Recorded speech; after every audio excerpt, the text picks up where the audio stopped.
Já, sæl aftur. Það var gleði í herbúðum sumra í dag þegar Seðlabankinn lækkaði stýrivexti 0,5% stig. Við höfum jú beðið eftir því að geðveikislega háir vextir lækki eitthvað, nóg nú samt. Við höfum einnig séð ríkisstjórnina kynna það að þau ætla ekki að bíða eftir hæstaréttardómi hvað varðar búvöru lögin sem sögður brjóta á stjórnarskrá heldur semja nýtt frumvarp. Breki Karlsson, formaður Neytendasamtakanna, komin til þess að ræða þessi tvö mál við okkur og við ætlum líka aðeins að ræða raforkuverð. Velkomin. Takk. Ertu kátur eftir 0,5 sem sagt eftir þessa 50 punkta stýrivaxtalækkun Seðlabankans? Ja, litlu verður vöggur fegin. Já. Auðvitað þetta frábærar fréttir að stýrivextir séu lækkaði núna í þriðja sinn í röð. Já. En að stýrivextir séu komnir niður í 8%. Já. Sem tvöfalt og þrefalt hærra heldur en í nágrannalöndunum okkar. Já. Náttúrulega bara áhyggjuefni. Stýrivextir í Danmörku 2,35%. Á evrusvæðinu eru stýrivextir 2,9%. Í Noregi þeir 4,5% og svona má lengi telja. Það leitun að löndum í Evrópu þar sem eru herri stýrivextir heldur en á Íslandi. Og þetta náttúrulega óþolandi ástand og verðbólgan hér er 4,6% á meðan að stýrivextir eru 8%. Sem þýðir það að raunstýrivextir, þar að segja stýrivextir deilt með verðbólgu eru 3,25%. Hvergi annar eins munur á stýrivextum og verðbólgu í Evrópu. Þessi munur í Danmörku til dæmis 0,44%. Þannig að sama skapi býðst okkur lán, húsnæðislán með 10% breytilegum vöxtum og upp úr. Í Danmörku þetta 2,9%. Í Noregi þetta rúmlega 5%. Þannig að þetta eru frábærar fréttir, en í öllum samanburði erum við bara ég veit ekki hvað orð að nota opinberlega en í vondum málum, skulle ég segja. Já, þú næstu búin að selja mér að núna með þessari ræðuðinni að Seðlabankinn honum hefði bara allt eins geta dottið í huga að lækka stýrivexti 2 eða 3%. Frá því að síðasta ákvörðun var tekin að lækka stýrivexti og þar til nú hefur verðbólgan lækkað líka. Þannig að raunstýrivextir eru þeir sömu, þannig að þeir eru ekki að lækka raunstýrivexti. Sem segir okkur það að ef að þetta ef þeir ætla að halda stýrivextum rúmlega 3% stigum hærra heldur en verðbólgu alltaf, þá munum við aldrei nálgast aðrar þjóðir í vöxtum, í vaxta umhverfi og kannski þetta bara einn af kostnaðinum við krónuna að vera með 2,5% stiga hærri stýrivexti heldur en nágrannalöndin og sem þýðir þá að við verðum með 3-4% stiga hærri húsnæðisvexti heldur en nágrannalöndin sem þýðir það að lánin okkar eru tvöfalt og þrefalt dýrari heldur en gengur og gerist þar og það kostnaður sem við erum tilbúin að greiða. Við þurfum að líta alvarlega í budduna til þess að svara þeirri spurningu. Já, nú ekki hægt að útiloka að sú breyting verði á háttum Íslendinga innan nokkur ára verði við bara gengin í ESB og búin að taka upp evru. Þetta er eitt af kosningamálum ríkisstjórnarinnar nýju að bjóða landsmönnum að velja hvort meirihluti sé fyrir þjóðaratkvæðagreiðslu. Ekki satt? Jú. Sem slík hafa Neytendasamtökin svo sem ekki markað sinni stefnu í þeim málum en við höfum markað okkur þá stefnu að við viljum vexti sem á pari við frændur okkar og frængur í Þórshöfn í Færeyjum. Þó við leitum ekkert lengra og okkur finnst við eiga skilið sem þjóð að hafa vexti sem á pari við Færeyinga. Já. Og hvernig svo sem við nálgumst það, þá það bara nauðsynlegt, held ég.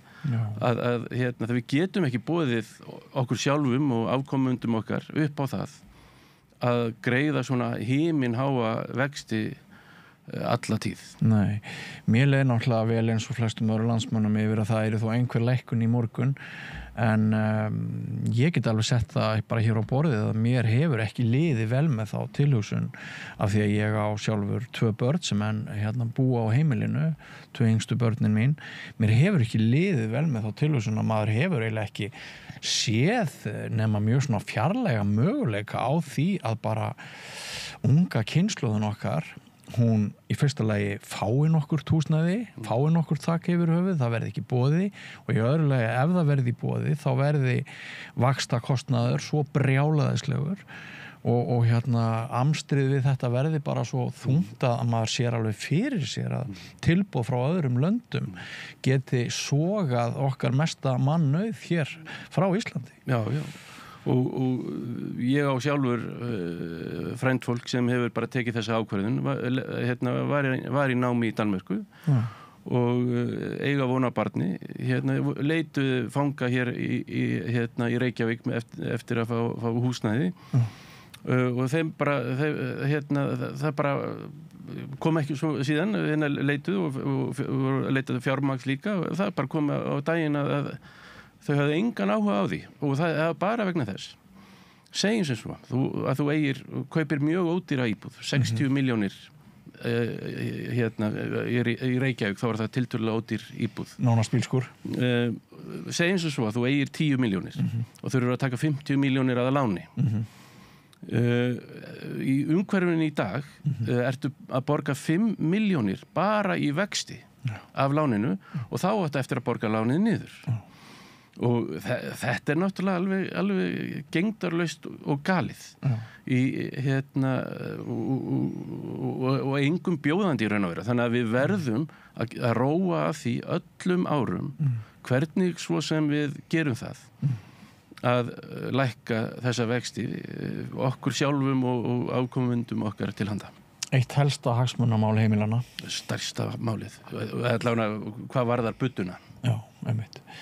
Við skulum víkja að öðru máli sem ég nefndi áðan að við erum svona aðeins að ráða í það hvers vegna þessi nýja ríkisstjórn vildi ekki bíða eftir dómi Hæstaréttar, hvað var það búvöru lagafrumvarpið sem að hefur verið héraðsdómur hefur úrskurðað þessi brotastjórnarskrá. Þetta náttúrulega mál sem að þú þekkir mjög vel því að það má segja að Neytendasamtökin hafa bara sannað gildi sitt með baráttu sinni eftir að mjög vafasöm búvörulög sem dæmt hafa verið ólögleg voru samþykkt í fyrra. Getur þú þýtt það fyrir svona okkur almenning hvort þetta eru góðar fréttir fyrir neytendur að það sé ekki beðið eftir úrskurði Hæstaréttar eða hvernig við eigum að lesa í þetta?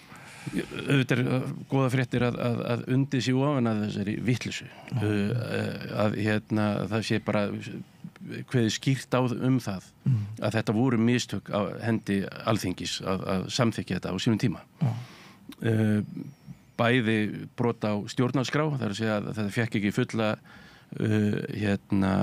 umræðu málið og málið breyttist þarna milli umræðuna á Alþingi í skjóli nætur og fulltrúar sérhagsmuna aflana, lögfræðingar þeirra fengu að skrifuðu bara algjörlega, skrifuðu frumvarpið, umskrifuðu það sér í hag, yfir nótt í skjóli nætur.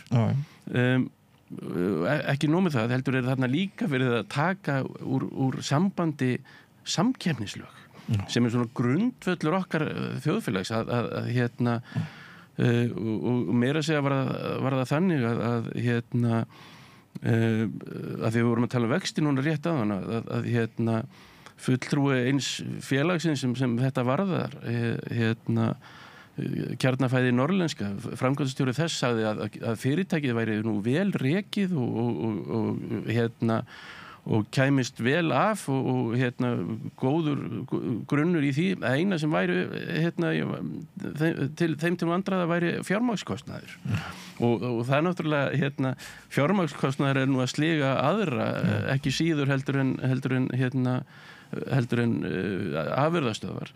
Þannig að við þurfum, ef við ættum að taka samkeppnislög úr sambandi allstaðar þar sem fjármagnskostnaður hár, þá erum við náttúrulega ekki með neinn samkeppnislög. Þannig að þetta hvernig sem á þetta litið og þá þetta galið.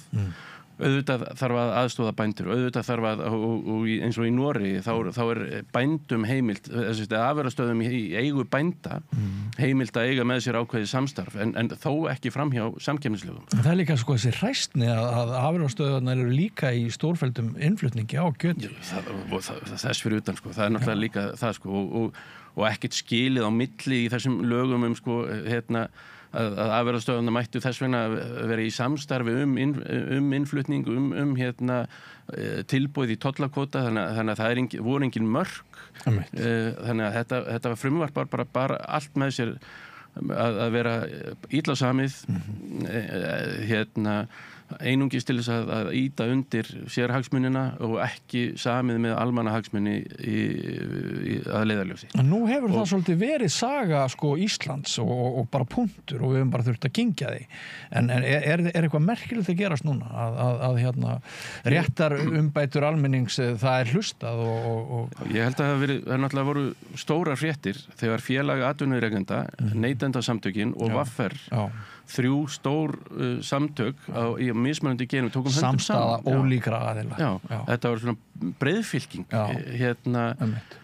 fyrir og það náttúrulega samt svo skrítið og asnaðilega svolítið að það þurfi breiðfylking og samstarf til þess að krefjast samkeppni. Jú, það rétt. Og verja stöðu samkeppni á Íslandi árið 2020, þetta var í fyrir árið 2024. Ég sammálaði með það, en ef það að skila árangri, þá veitir það okkur líka ákveðin innblástur. Auðvitað. Og það gott að heyra og gott að sjá að ný ríkisstjórn virðist að hlusta á breiðfylkingu samkeppnisbaráttunnar og hún vill ekki taka sénsinn á því að Hæstiréttur snúi þessu við. Nei, það nú ekki það heldur líka bara og rök samkeppniseftirlitsins fyrir því að halda málinu áfram náttúrulega, þrátt fyrir þessu náttúrulega að það óvissa þetta millibil með að frá því að lögin voru að sögn sett og undir í því skjóli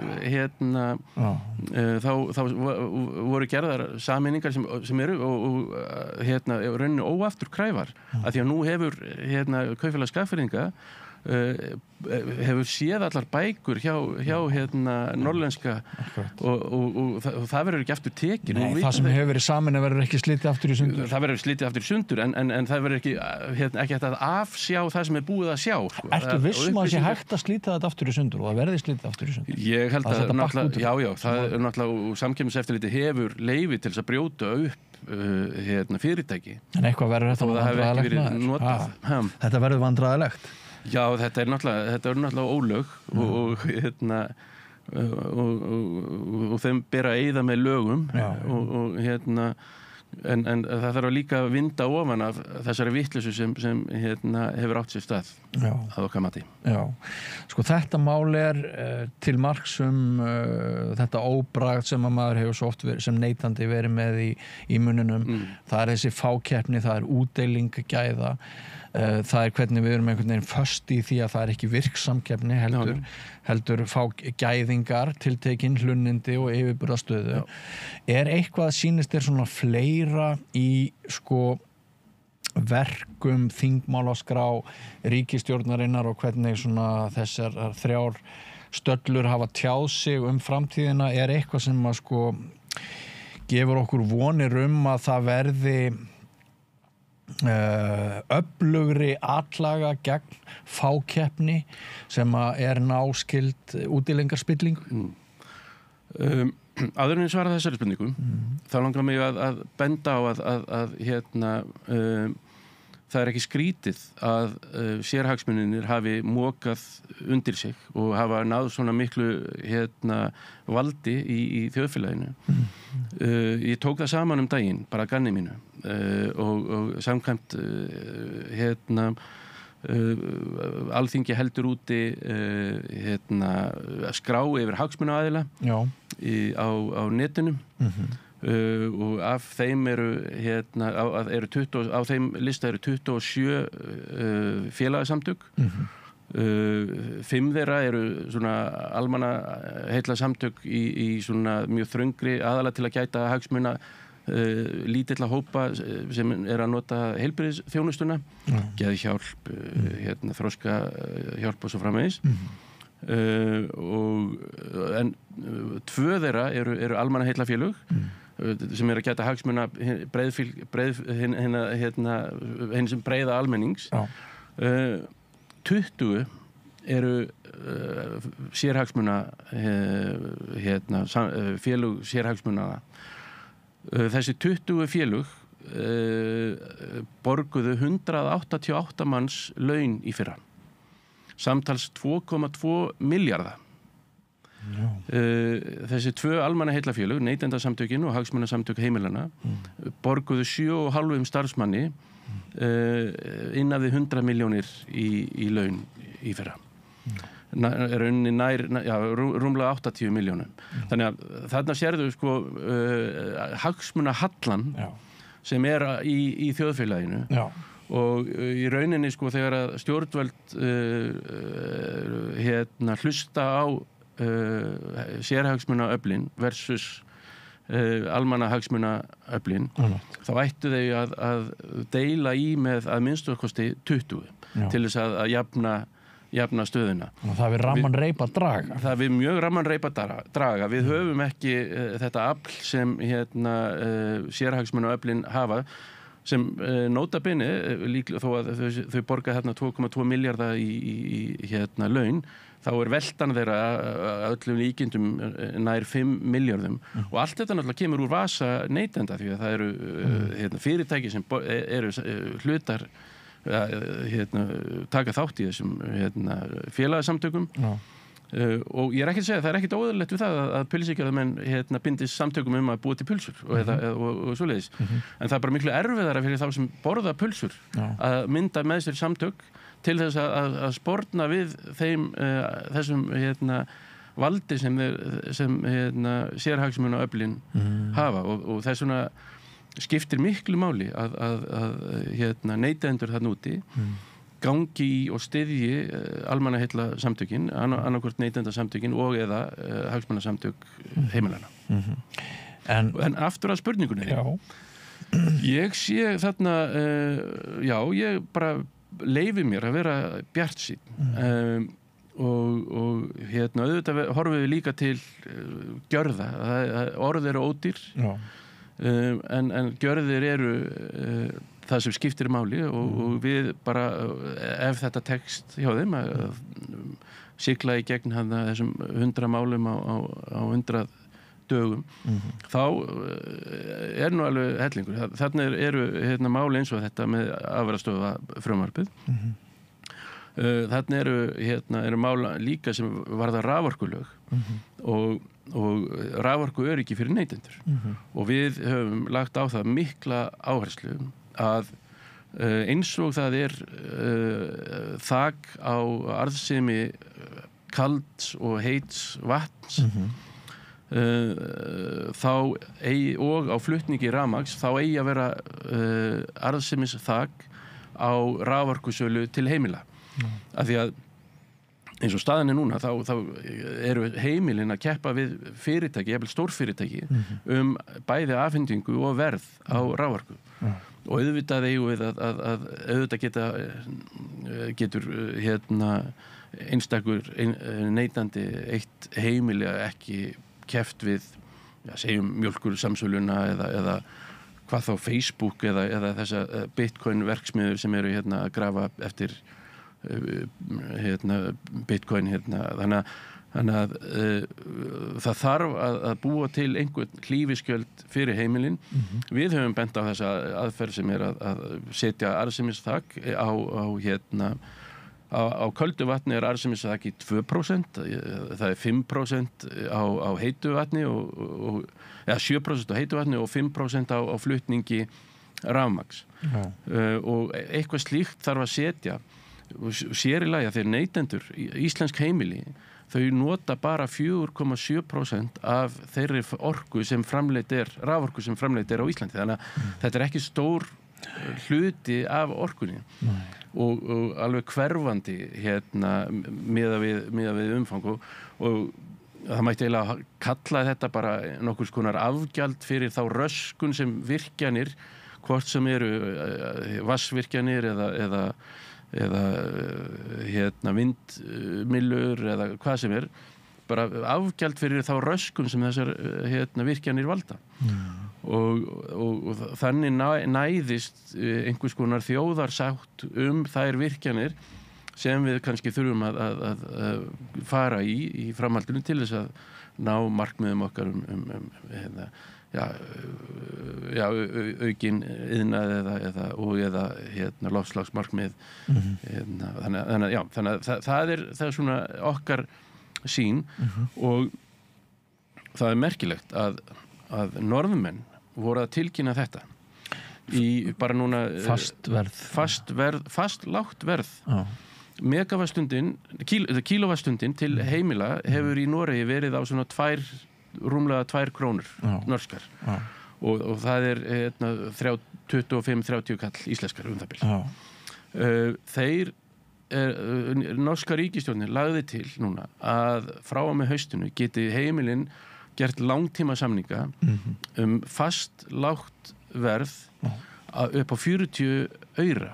Það 5 krónur fyrir kílóvattstundur. Við erum að borga núna 10-13 krónur heimilin fyrir kílóvattstundur. Þannig að Noregur mun fara úr því að vera 3 sinnum hærra, í Noregi núna 3 sinnum hærra raforkuverð heldur en á Íslandi í það að vera helmingi lægra heldur en hér á Íslandi. Og þetta leið sem við getum farið ef við viljum. En þá spurningin bara, höfum við viljan? Hér hafa nefnilega orðið ansi miklar hækkanir á raforku til heimilana, ekki satt síðustu ár. Raforka hefur hækkað mun meira heldur en almennt verðlag núna undanfarið 2-3 ár og mun hækka mun meira ef heimilin þurfa ef þau fara nú að þurfa að keppa við aðra við fyrirtæki raforku og af því að það mörgum tíðrætt að það sé raforkuskortur á Íslandi þegar í raun og veru þá hefur raforku framleiðsla undanfarin ár aukist 20% það bil. En raforkusala hefur bara aukist svo miklu meira. Þannig að í rauninni ætti frekar að tala ofsölu frekar en skort. Leiðir náttúrulega til sama hlutar en það salan sem hefur aukist umfram framleiðsluna. Einmitt. Rökleysur vaða uppi með því hvernig við notum sum orð og misnotum sum. Það er bara þannig. En Breki, kærar þakkir fyrir að koma hérna og svona, tjá þig aðeins tíðindi dagsins og svona hvernig stemningin gagnvart framtíðinni. Ég tek undir það með þér að það séu svona margir sem eru með nýja von í brjósti að betri tíð sé handa við hornið þótt ekki sé hún það í veðrinu akkurat í augnablikinu. En kærar þakkir fyrir komuna. Bestu þakkir. Og ekki fara langt áhorfendur góðir, við höldum hér áfram með dagskrána SME. Sigurjón Magnús Egilsson tekur við hér eftir andartak. Gerist áskrifendur á Samstöðinni og taki þátt í að byggja upp öfluga og róttæka samfélagsumræðu.